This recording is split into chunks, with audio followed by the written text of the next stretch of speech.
Bem-vindo ao Papo Espírita, a espiritualidade na sua vida. Olá, seja bem-vindo, seja bem-vinda ao nosso programa Papo Espírita. Hoje nós vamos tratar de um tema importante. Qual o significado do sacrifício e da plenitude? Você sabe?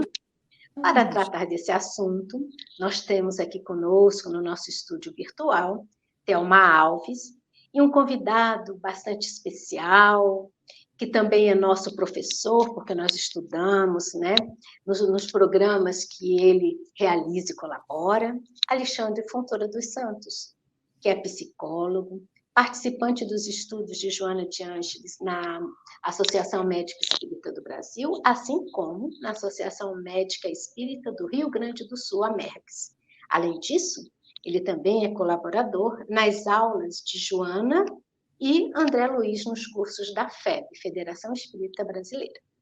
Atualmente, nós, né, eu, Thelma, Ana Cristina, que faz parte desse Papo Espírita, nós, além de acompanhar, nós estamos também estudando o programa, o projeto Joana de Ângeles e André Luiz, os Desafios da Alma. Muito interessante. Inclusive, né, esse tema que nós estamos trazendo com as palavras-chave sacrifício e plenitude, são um estudo do programa Debatendo Joana de Ângeles, aprofundamentos da série psicológica, que é da Amergs. Tudo bem, Thelma? Tudo bem. E você, Alexandre, primeiro nós vamos agradecer a sua participação. Você sempre colabora conosco com assuntos muito importantes. Seja bem-vindo, tudo bem? Tudo bom, Miriam, tudo bom, Thelma? É uma alegria estar novamente com as amigas do coração, depois que já nos conhecemos pessoalmente no evento de Uberaba, que foi uma grande alegria também. Claro que a nossa querida Ana não está aqui hoje, mas estendemos a ela o nosso abraço, como também a todos os espectadores, todo o pessoal que nos acompanha através da web, que tem a oportunidade de contatar com os conteúdos espíritas que a Comunhão Espírita Cristã tem trazido com tanta sabedoria e com tanto cuidado a todos nós. Então é uma honra estar podendo participar aqui virtualmente, mas os corações estão unidos através da distância. Mas a gente ainda tem esperança, Alexandre, de um dia conversarmos pessoalmente no estúdio, lá na Comunhão Espírita. Sim, um estúdio novo, bonito e chique. Isso! Conhecer, né? O convite permanece, né? Vamos só cronometrar as possibilidades, né, Alexandre, quando você estiver aqui em Brasília.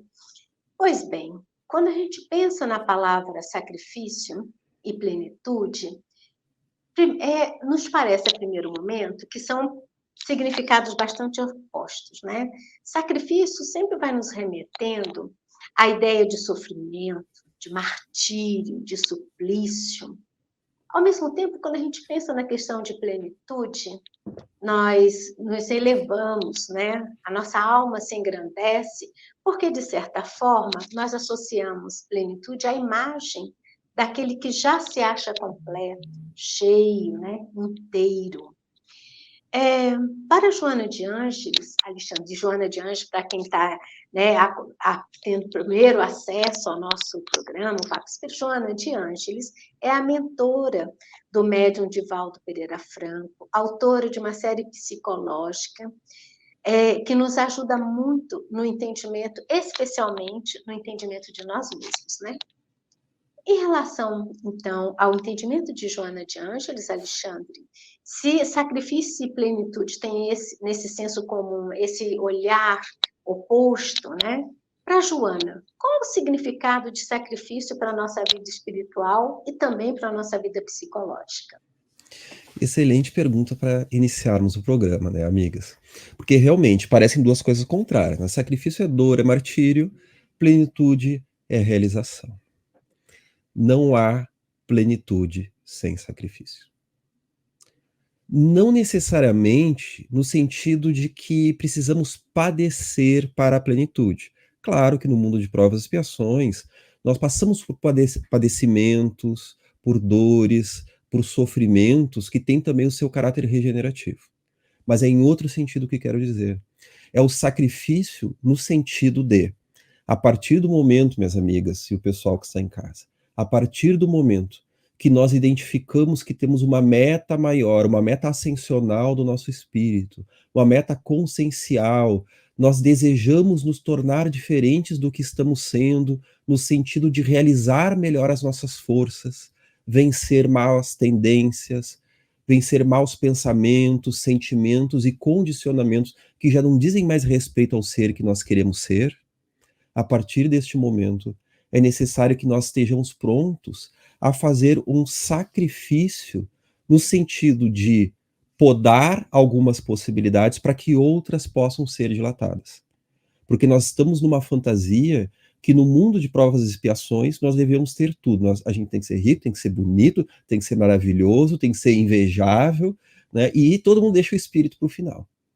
Só que não é que não possam haver prazeres nas coisas simples da vida e nos divertimentos, não é nem essa a questão. A grande questão é que nós não sabemos o caminho pelo qual o nosso espírito irá se desenvolver psicologicamente, irá amadurecer. Então, há um determinado momento que eu tenho que sacrificar uma possibilidade menos feliz para que eu possa me direcionar a uma outra meta da minha vida. Vamos imaginar que a criança pequena, por exemplo, ela tem que sacrificar todos os dias um pouco o conforto do lar para que ela possa se direcionar ao colégio, à escola. Então ela está sacrificando aquele momento de lazer, que ela terá lazer em outro momento, mas aquele momento, aquele conforto ela sacrifica para poder ir à escola e aprender, então, para conviver com os amigos, para se refestelar nessa convivência, no aprendizado, passar também pelas dificuldades, pelas dores, pelas frustrações necessárias, senão o ser não se desenvolve. Então, muitas vezes, nós temos que abrir mão de um jeito de funcionar que nós estamos cansados de ser, para que a gente possa experimentar uma nova atitude. Se eu me dou conta de que estou sendo muito arrogante, dominando os assuntos, que não permito que as outras pessoas possam também dar a sua opinião e não consigo conviver com a opinião do outro, eu preciso, talvez, uma boa dose de sofrimento para que eu possa me dar conta de que eu não vou ser feliz fazendo dessa forma. De que eu também não vou conseguir estar colaborando com ninguém.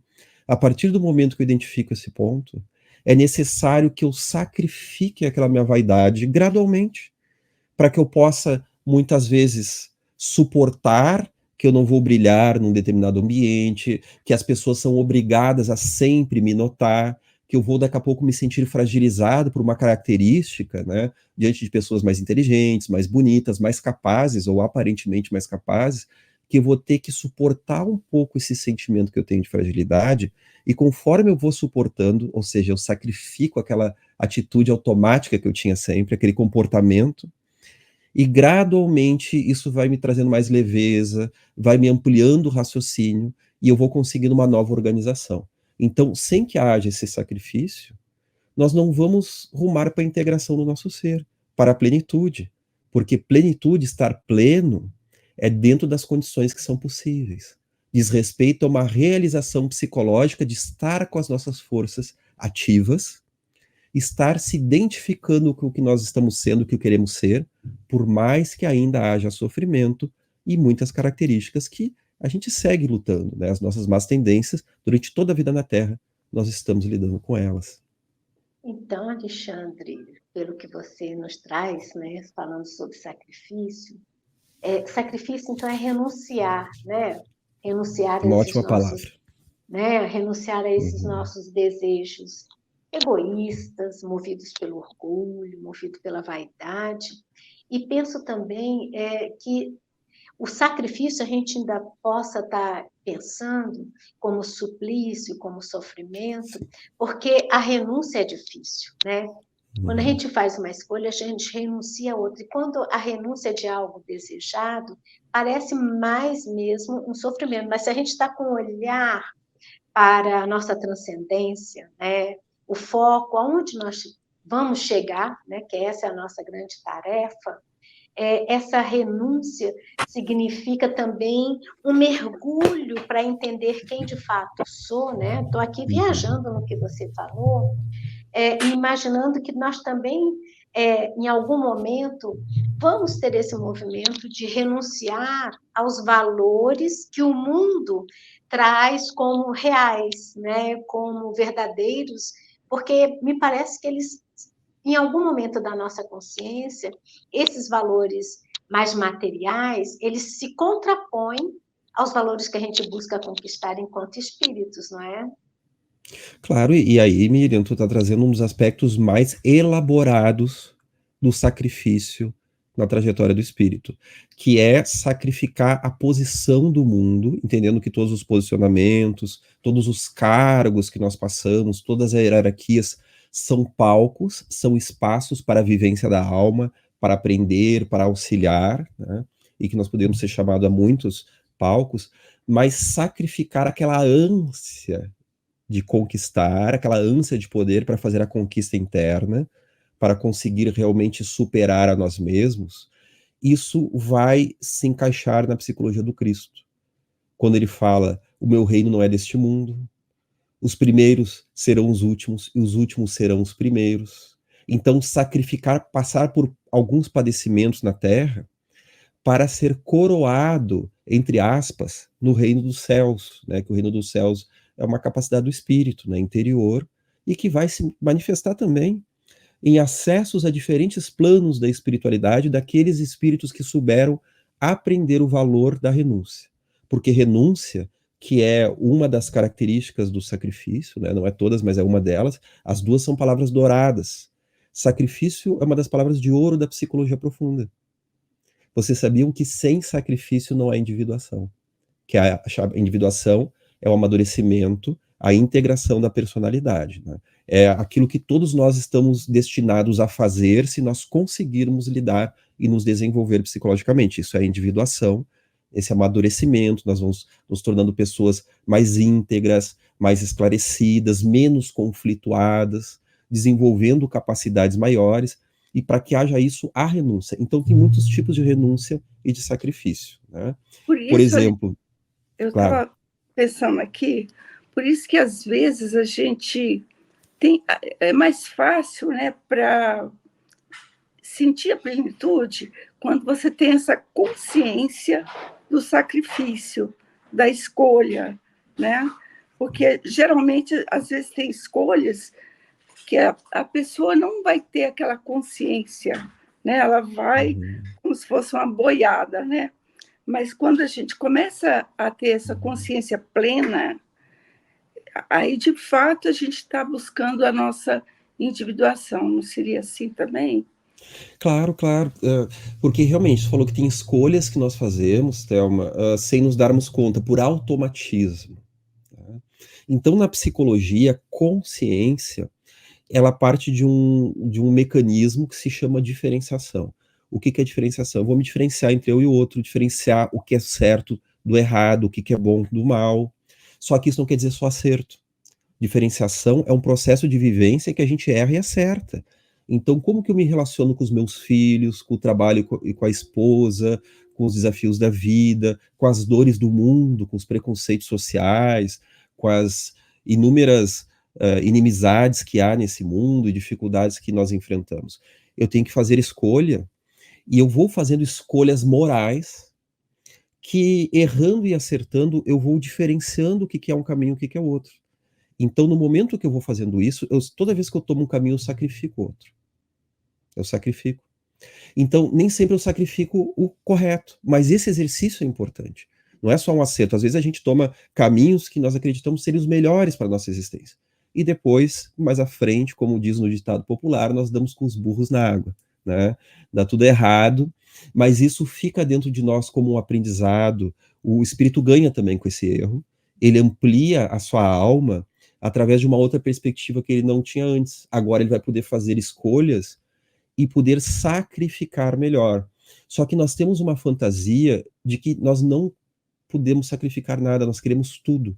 Então nós somos que nem aquela criança que vai no estádio de futebol, o que que tu quer, meu filho? Tu quer cachorro quente ou tu quer algodão doce? Ela quer saber de tudo, né? Ela não quer escolher. Ela quer cachorro quente, algodão doce, quer sorvete, maçã caramelada, que faz muito bem para os dentes, todas essas coisas. E depois fica com dor de barriga. Então nós somos que nem a criança pequena que tem uma fantasia que o sucesso na vida é ter tudo é não abrir mão de nada. Então nós temos medo de perder o afeto das pessoas, e às vezes a gente nem tem afeto por elas. Nós temos uma fantasia de ter que ser almejado, invejado, desejado. Então muitas vezes nós temos que, conforme nós vamos aprendendo a discernir sobre nós mesmos, a gente vai sacrificando essas posições. O que é sacrificar?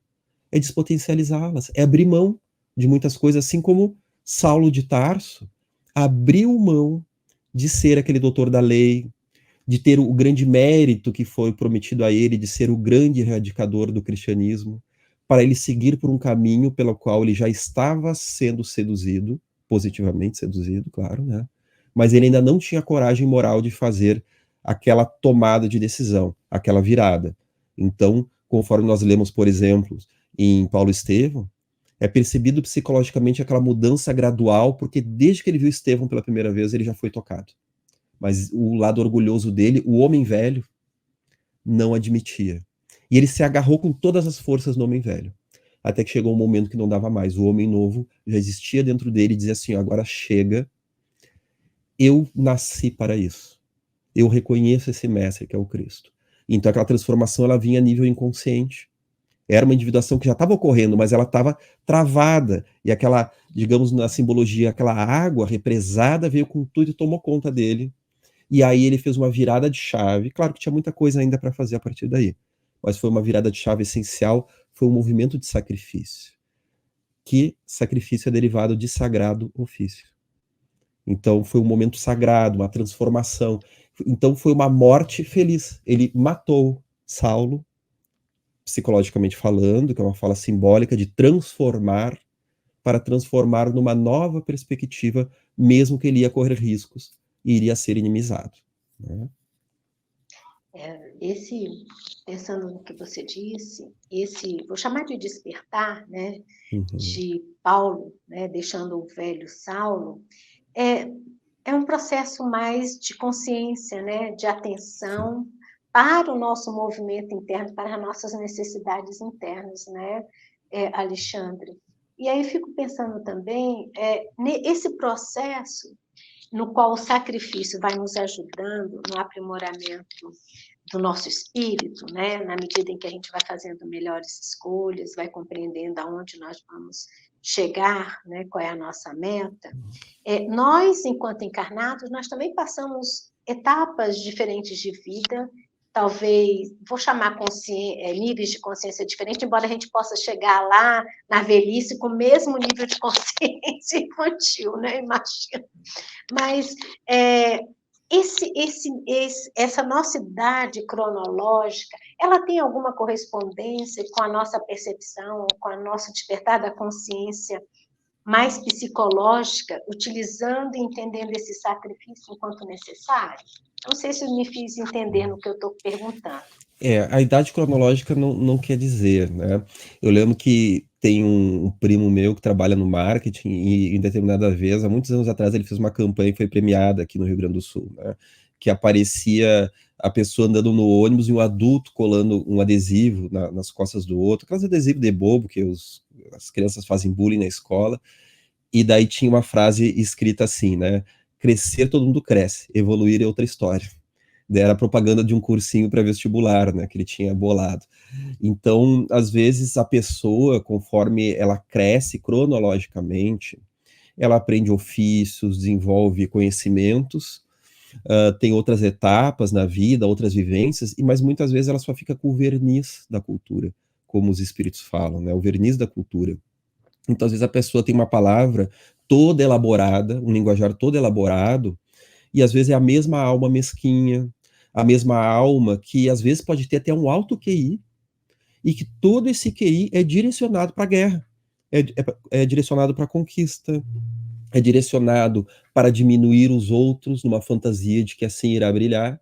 Ou seja, psicologicamente, o diagnóstico de individuação, que é um termo usado na psicologia, é que essa criança tem 3 anos de idade. Essa pessoa, esse adulto tem 3 anos de idade, porque ele ainda está aquela visão de mundo, do narcisismo, que é natural na criança pequena. Porque na criança pequena, ela é o centro do universo. Mas por que ela é o centro do universo? É natural isso. O conhecimento parte daqui do que eu estou vendo e o que eu não estou vendo não existe. E de repente, não, peraí, há outras perspectivas, ou seja, já é uma elaboração mais madura. Em termos de idades, todas as idades têm etapas, têm rituais de passagem. Então podemos dizer assim que uma pessoa na terceira idade que não mudou seu nível de consciência é um espírito que não aproveitou a vida para o aprimoramento, não sabe o significado da vida. E muitas vezes nós não sabemos o significado da vida. Nós desejamos a plenitude, mas no final das contas nós não sabemos que bicho é esse, e nós nos tornamos os maiores inimigos da plenitude. A gente faz todos os planos para ser pleno, e não é que dá tudo errado no final. Olha só, então parece que nós temos um problema muito sério em assumir que haja esse sacrifício, porque todas as etapas da vida vai ter, né? Na primeira infância, a criança, ela vai abrindo mão de algumas coisas, né? Por exemplo, ela tem que abrir mão daquela liberdade da urina e defecar a qualquer momento para entender que aquilo que os pais estão trazendo, a fraldinha, vai abrir mão, vai largar a fraldinha para sentar no vasinho, no piniquinho, a criança protesta e a gente tem que limpar o protesto da criança na casa inteira, né, por assim dizer, né? Mas ela vai entendendo que aquilo é uma vantagem para ela, que aquilo é melhor. Eu lembro que determinada vez, quando meu filho era pequeno, a gente estava na praia, ele vendo as crianças brincar, ele disse assim para mim: papai, eu queria que tivesse uma corrente que prendesse eu na mamãe, e aonde eu iria, a mamãe estaria sempre ligada em mim. O que não é senão a expressão dos nossos aspectos infantis de querer estar diluído dentro da grande mãe e ser abastecido, ou seja, nós queremos só receber e não queremos dar. Na criança é normal esse raciocínio. Eu disse para ele: pois é, meu filho, mas aí como é que vai ser na hora de tu brincar com as crianças? Tu vai querer correr, as crianças vão tudo passar correndo e tu não vai conseguir, porque tu vai estar, então, acorrentado na mamãe. Ele ficou pensando, é mesmo. Mas depois ele veio com uma assim: ah, mas eu ia poder soltar só a hora que eu quisesse. Olha só como é que é a cabeça infantil, né? Mas ele expressou ali um anseio que todos nós temos. Todos nós temos um anseio de sermos olhados, de sermos amados, de sermos compreendidos. Só que nós não conhecemos que o caminho é o caminho de dominar as nossas forças e equilibrar o nosso ser. Porque o livre-arbítrio bem utilizado, a utilização do livre-arbítrio, por mais que a gente use errado muitas vezes, mas vai aprender com isso, é um exercício do livre-arbítrio, isso gera consciência, porque no livre-arbítrio a gente vai fazendo sacrifício, a gente vai fechando algumas portas e abre outras, né? Sempre, eu quero estudar psicologia ou eu quero estudar história? Vai chegar um momento que eu tenho que desempenhar uma profissão. Então, para que eu possa arrumar para uma, outra vai ficar parcialmente desassistida ou até totalmente. Inclusive, né, eu fui professor de história e depois me tornei psicólogo. Eu amo história, amo, mas amo ainda mais a psicologia. Então eu tive que, em determinado momento, fazer uma decisão na minha vida e que implicou sacrificar um uso profissional, porque até hoje em dia eu estudo história, mas eu não sou mais profissional da história, sou somente da psicologia, e eu precisei fazer essa escolha. Claro que eu tenho saudades da sala de aula como professor de história, mas eu gosto muito mais de ser psicólogo, como eu sou atualmente. Então, aquilo precisou uma escolha. E às vezes as escolhas, elas levam tempo, elas são gestadas, porque a gente sofre com aquilo. Como será que vai ser? E se eu me frustrar? O que vai acontecer? Ou seja, olha a elaboração psicológica, né? E muitas vezes o indivíduo que é incapaz de fazer escolhas, está sempre em cima do muro, que está se neutralizando, muitas vezes ele quer que a vida escolha por ele. Ele quer garantias. Então, se ele quer garantias sempre, ele não consegue dar um salto de fé e de coragem, assumindo o preço das suas escolhas, porque é óbvio que a gente vai errar nessas escolhas muitas vezes. O importante é que nós estejamos abertos para o acerto, desejosos do acerto, e abertos para se dar conta de que nós vamos ter frustrações. Parte, por exemplo, da experiência que muito me alegra de palestrante espírita, é eu estar pronto não apenas para estudar as palestras e dar o melhor de mim a cada ocasião, mas entender que, por melhor que eu possa estar atento à intuição dos bons espíritos e à qualidade do tema, naturalmente haverão momentos que as palestras não vão sair como eu gostaria. E se eu quero seguir nesse caminho como palestrante, eu tenho que estar pronto para me acolher psicologicamente nos momentos que eu me frustrar, nos momentos que eu senti que a mensagem não foi da forma adequada, que eu me equivoquei em alguma palavra, pois isso é certo que ocorrerá, mesmo na melhor das trajetórias. Ser pai e ser mãe, né, você sabe, né, que, como se diz, é padecer no paraíso, né? Nós tem toda uma realização maravilhosa de estar conectado com aquelas alminhas queridas e assistir elas no seu desenvolvimento, acompanhá-las. E muitas vezes isso é muito frustrante, porque tem briga, tem desafio, a gente abre mão da nossa liberdade, da nossa autonomia. Como se diz, né? Quem está na montanha quer estar na praia, quem está na praia quer estar na montanha, né? Então, muitas vezes, já finalizando essa fala para ouvir vocês, né? Nós podemos perceber que casamentos malfadados muitas vezes são feitos por criaturas infantis. Não que boas pessoas e com bastante conhecimento não possam, às vezes, entender que se frustraram ou tomar uma outra decisão, né? E às vezes ter que ou reatar a relação ou tomar caminhos diferentes. Isso pode acontecer na vida de qualquer um.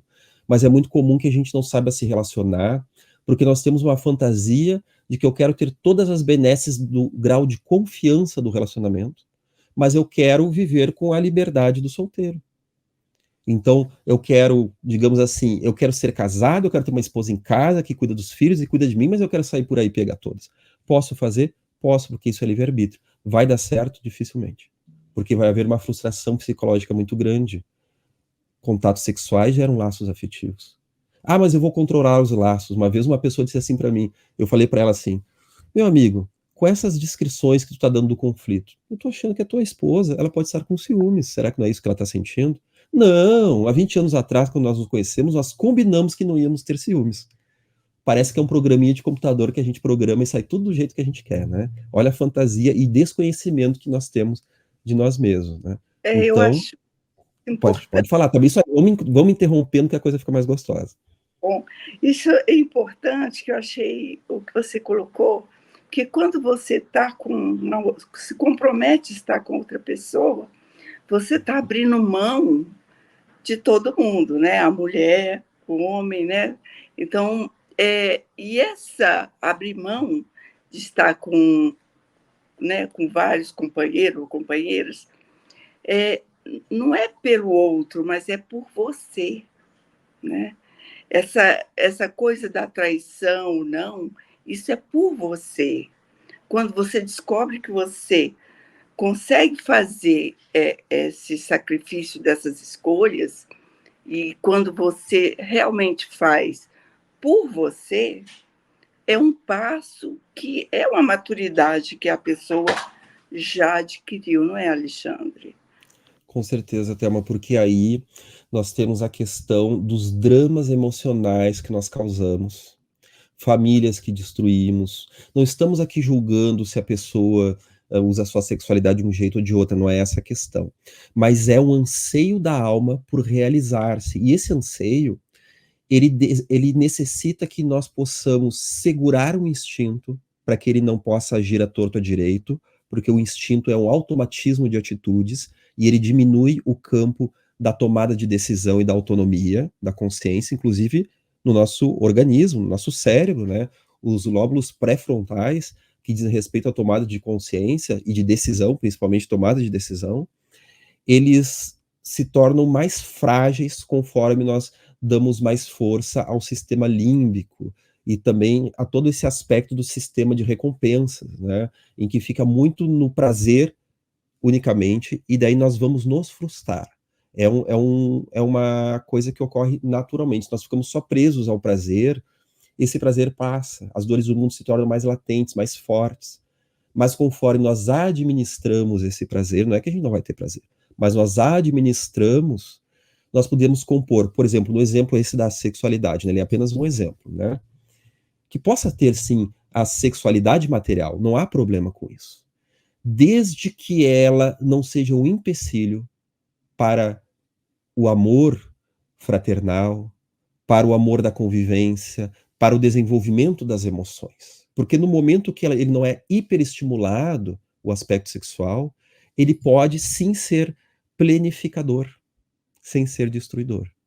Porque ele vai ajudar, imagina uma orquestra que o violinista enlouquece e quer fazer o melhor solo da vida dele. Ele pode ser um ótimo solista, mas ele vai tocar errado, ele vai tocar fora do tempo, e o resto lá, tocando e olhando, tá aí, tá lá o sujeito do saxofone, o sujeito do piano, mas olha que o sujeito se atrapalhou, se atravessou com tudo, né? Ou seja, vai gerar um caos, vai gerar sofrimento. Então há um sofrimento decorrente da nossa desorganização do espírito imortal que anseia muito mais. Então a sexualidade, ela é uma porta maravilhosa, mas que requer renúncia também, né? Que requer equilíbrio, que requer sacrifício. Renúncia e sacrifício não é para ter menos, é para podar estrategicamente, para ampliar a experiência da alma. Estamos falando de uma ampliação, de um prazer ainda maior que a realização do ser. Nossa, é tão importante. A nossa amiga Thelma, aconteceu alguma coisa na internet, mas já já ela volta. Sacrificar a conexão de internet, pelo jeito. Sacrificaram. Enquanto você falava, Alexandre, eu fico pensando também que uma grande parte dessas nossas dificuldades de renúncia, quando talvez a gente associe essa renúncia a um empobrecimento que já é interno nosso e que a gente olha, né, no mundo externo como perda, né? Vou perder alguma coisa. Esse sacrifício, essa dificuldade, talvez também tenha ainda a ver com o nosso mundo, né, de provas e expiações, uma certa tendência nossa a mantermos o apego às pessoas, às coisas, né, que vai nos dificultando a entendimento de que nossa felicidade, nosso crescimento não depende do outro, né, tudo isso acontece no nosso mundo interno. Mas, ao mesmo tempo, você como estudioso de Joana, né, como é que a gente pode olharmos como espíritos imperfeitos que ainda somos, nesse caminho em que nos é tão difícil fazer melhores escolhas, exercitar o desapego? Como é que a gente pode sentir, ainda que sejam lampejos, dessa plenitude enquanto sentirmos mais conectados, mais íntimos, né, com o Pai, né, com Deus, com a natureza, como qualquer um costuma chamar essa força maior que nos criou, né? Como é que a gente pode ver pelos olhos, talvez, de Joana, entender esse processo nosso do sacrifício à plenitude? Existem, minha amiga, momentos da vida que, por graça divina, nós sentimos o gostinho da plenitude. Pode ser um momento simples, pode ser uma música, uma atividade nova, o contato com um amigo, conhecer uma experiência de vida que nós achávamos impossível de conhecer. Então, nossa família pode ser muito conturbada, nós vamos na casa de alguém, a família é muito querida e nos acolhe, por mais que seja talvez uma família humana nas suas dificuldades, mas foi acolhedora conosco e nós entendemos que nós podemos ser acolhidos. Nós acabamos nos embrutecendo nas formas que nos relacionamos com o marido, com a esposa, com colegas de trabalho, e de repente nós podemos ter uma outra experiência em que nós descobrimos que não é um pré-requisito ser violento e ser agressivo, e a gente pode compreender e ser compreendido e ter as nossas feridas escutadas. Espera aí, mas eu não sabia que isso existia. Apenas alguns exemplos. O próprio espiritismo, muitas vezes, tem sujeitos que, através da mediunidade, entram em contato com esferas, com sensações espirituais, até então desconhecidas. Eu mesmo, quando tinha 18 anos, né, morria de medo da mediunidade. Né? Eu conhecia um pouco da mediunidade, do espiritismo, já havia frequentado a casa espírita, e eu pensava, isso aí, para mim, nunca. Né? Conforme começou a surgir a mediunidade, eu botei uma meta, eu vou aprender a meditar para controlar a mediunidade, daí eu controlo e fecho a conta, daí eu vou fechar a mediunidade. Né? Daí eu fui fazer minha primeira meditação com 18 anos, e conforme as experiências foram tão gratificantes, mas tão gratificantes, que eu terminei a meditação com uma frase na minha cabeça: é isso que eu quero pro resto da minha vida, desenvolver a espiritualidade. Naquele momento, eu comecei com 18 anos, eu comecei a meditação para fechar, não quero saber disso, e terminei ela com é isso que eu quero pro resto da vida, né? Ou seja, aquele momento planificador foi uma amostra. A gente não pode dizer que é amostra grátis, né? Porque elas têm um propósito, mas é uma amostra que a gente tem de algo que pode ser muito mais presente na nossa vida, aqui encarnados, e ainda mais na vida espiritual. Então, como nós somos espíritos que viemos do mundo espiritual, nós temos no nosso inconsciente o registro de vidas passadas e da vida na erraticidade, das colônias espirituais, das coletividades mais harmônicas, aonde muitas vezes foi lá que nós planejamos essa vida. Então nós estamos nesse mundo um tanto tortinho, um tanto caótico, desafiador, mas nós temos uma saudade daquela experiência em que lá aquela comunidade mais harmônica nos trouxe possibilidades felizes. Então nós temos no nosso inconsciente aquilo que os espíritos chamaram na questão 621 do Livro dos Espíritos de a lei de Deus escrita, inscrita dentro da consciência, dentro do nosso ser. Então quer dizer que nós temos um tropismo, ou seja, um direcionamento natural do nosso espírito em buscar a plenitude. Sabe que a psicologia, Miriam, encontrou isso no estudo de mandalas, pois foi percebido, principalmente por Carl Gustav Jung, de que as mandalas formavam um todo harmônico, e elas geravam, através da sua observação, a sensação de plenitude. Então, pintar mandalas, por exemplo, assim. Deixa eu cuidar para não derrubar aqui o quadrinho. Esse livro de Jung, né, ele traz uma mandala chinesa, ou tibetana, melhor falando, né, em que representa o todo da personalidade, o eixo central, que muitas vezes é o registro de Deus no inconsciente, e também do nosso eixo, o nosso self, nosso eu mesmo, né, e a sensação de uma harmonia, onde há um equilíbrio de linhas. Então, se há algo de um lado, há algo de outro, equilibrando, e quando a gente olha para um lado, a nossa visão periférica nos dá a sensação de completude, porque tem uma contraparte que equilibra esse lado que nós estamos observando. Então, os orientais pintam mandalas para entrar em contato com essa sensação de plenitude. Mas foi notado que os doentes psiquiátricos, em estados de psicose, como Nise da Silveira percebeu, mesmo não tendo esse conhecimento, automaticamente desenhavam mandalas. Esferas circulares, quadrados, pintavam, traziam esse equilíbrio. Ou seja, é algo natural do inconsciente buscar o equilíbrio. É uma propensão da alma. Então, dentro do nosso ser, nós desejamos a plenitude. Para o nosso eu aqui mais consciente, às vezes nós acreditamos naquelas ilusões da vida. Eu quero ter aquele máximo prazer. Claro, os prazeres da vida têm o seu propósito, têm o seu papel, mas nós ficamos, às vezes, tão focando no pico alto, no máximo, esquecemos que depois que passa a festa, há muitas vezes a ressaca moral. E aí nós passamos a desejar algo mais completo, mais permanente, que daí, em vez de um pico, nós podemos vamos aqui didaticamente, tá, pessoal? É apenas um modelo didático. Vamos imaginar um todo, algo circular, essa plenitude. Porque no aspecto plenitude, nós podemos pensar que este sacrifício é o sacrifício saudável. Vocês já pararam para pensar o que acontece se nós vamos abrindo mão sistematicamente desses sacrifícios saudáveis? Isso acontece bastante. Nós podemos dizer que há um outro sacrifício que não é desejado. Seria um sacrifício neurótico, conflituado. Toda vez que eu abro mão de possibilidades felizes e que eu, digamos assim, me entrego aos complexos psicológicos, eu vendo a alma para o lado mesquinho do meu ser, poderíamos assim dizer, né? Porque o diabo somos nós, né? Não é vender a alma para o diabo, é vender a alma para a nossa sombra, para o nosso lado mesquinho. Toda vez que eu sei o que é o certo em alguma situação, mas não tenho coragem moral para seguir assim, e me rendo às facilidades do mundo e às perversidades do meu ser, eu faço o sacrifício neurótico.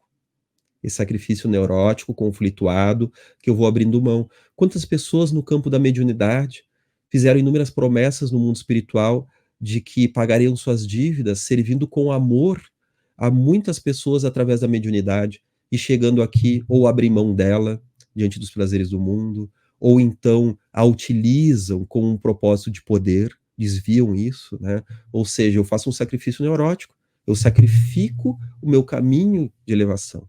Olha Públio Lentulus, o Emmanuel, naquela época do Cristo, em que ele vai ao Cristo buscar a cura da sua filha Flávia, ele tem essa cura, e ele abre mão de reconhecer o Cristo.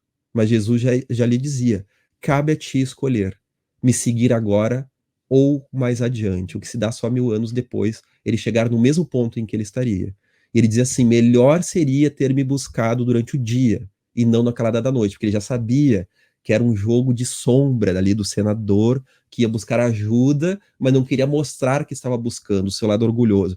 Então ele não fez o sacrifício saudável, e ele fez o sacrifício neurótico, sombrio, né?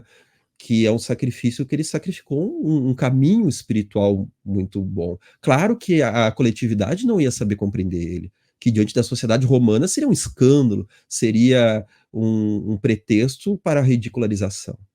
Mas que importa essa ridicularização, se ali havia um ganho da alma muito grande. Então, e a gente pode completar isso, já para mim ouvir vocês também, né, de que o indivíduo ele também vai ficando amesquinhado e infantilizado, infantiloide, né? Ele não consegue lidar com a frustração. Ele não consegue. Estamos numa época muito difícil, meus amigos, porque estamos numa época que, através de um negocinho como esse, nós podemos ter piada, ter divertimento, ter fofoca qualquer hora do dia. Claro que fofoca é gostoso, claro que piada é gostoso, claro que divertimento é gostoso, na medida certa. Isso não pode imperar no meu dia a dia e na minha rotina. Porque isso vai me mesquinhando no momento em que eu não consigo ter momento de frustração, eu não consigo ter tédio. Eu não consigo ter espaço mental para a intuição, para a meditação, para a vida interior. Então, se algo começa a me incomodar, eu não paro para tentar elaborar, mas que dor é essa que quer chorar dentro de mim? Por que será que eu estou tão frustrado? Eu corro para uma rede social. E quando vê, o tempo corre, né? E eu vou perdendo muito tempo e eu estou num processo de autoobsessão quando eu estou fazendo isso, né? Então, nós podemos dizer que o indivíduo que não faz esses sacrifícios individuantes, nós poderíamos falar assim, que individuação, lembrando aos espectadores, é a integração da personalidade, esse amadurecimento do ser, nós vamos se tornando pessoas intolerantes à frustração. Eu acho que isso está no horário, né, Miriam? Está no horário, mas a gente vai te ouvir e vai ouvir mais um pouquinho, Alexandre.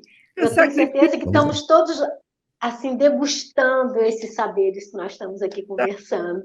Eu tive o sacrifício de sair mas escutei tudo, gratificando. Foi a plenitude de ouvir, né? Então, a gente não fica neurótico, né?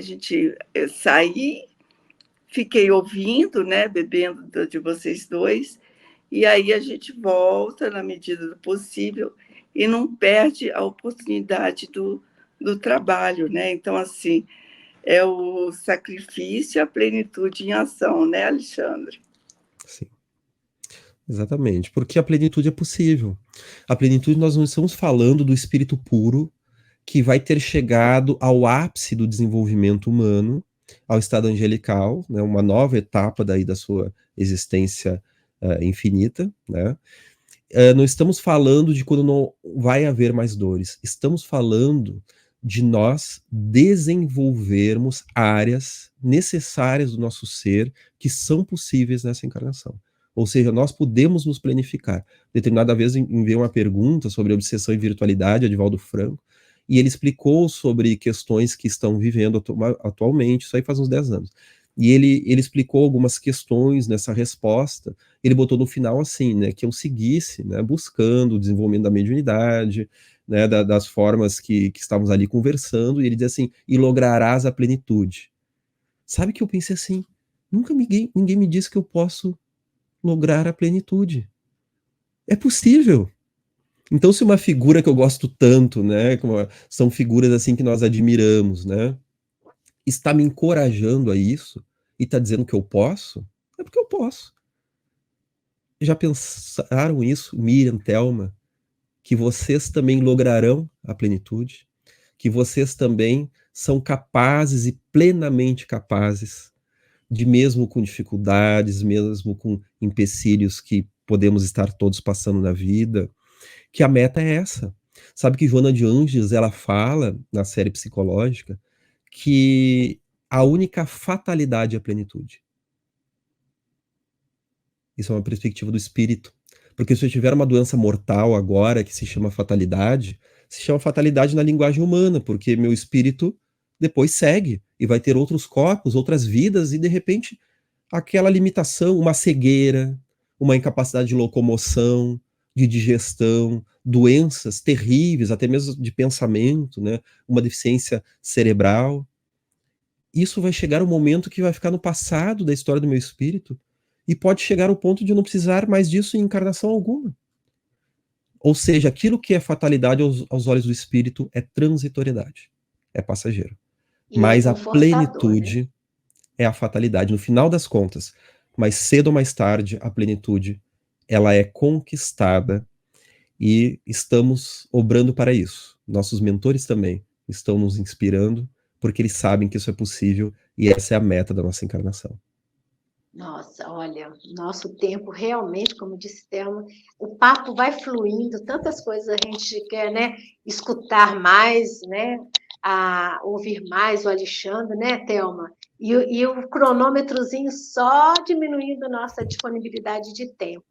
Mas, Alexandre, nós já passamos realmente do nosso tempo, mas existe ainda uma mensagem que você queira deixar para nossos ouvintes, aqueles que, né, que nos acompanham, ainda que seja uma mensagem curtinha, por causa do nosso tempo? Claro. Meu amigo e minha amiga, diante de toda essa orquestração de tendências e más tendências, de forças e de fraquezas, de alegrias e frustrações, de esperança e de desesperança que carregamos, temos certeza de que vocês também, todos nós, somos capazes de encontrar essa plenitude. Isso é uma meta que está gravada no nosso inconsciente, queiramos ou não queiramos. Muitas vezes nós, inclusive, lutamos contra a nossa planificação, com medo dos enfrentamentos morais e das escolhas que teremos que fazer. Mas o que importa é que a espiritualidade superior está nos auxiliando e isso será possível. Diante de todos os sacrifícios saudáveis que nós podemos fazer, lembremos de Allan Kardec, que nos fala que é imperioso nós sacrificarmos o orgulho e o egoísmo, que são, como também consequências do materialismo, as maiores chagas da humanidade. Porque o ser orgulhoso, ele joga um tesouro no lixo, porque ele tem uma inteligência, ele tem capacidades, mas tudo isso resulta em incêndio, destruição, morte, frustração. E às vezes é necessário que se acumulem ainda mais as frustrações para cair em si, para se tornar essa perda do caminho num ganho de elevação, de sabedoria, de experiência e de maturidade.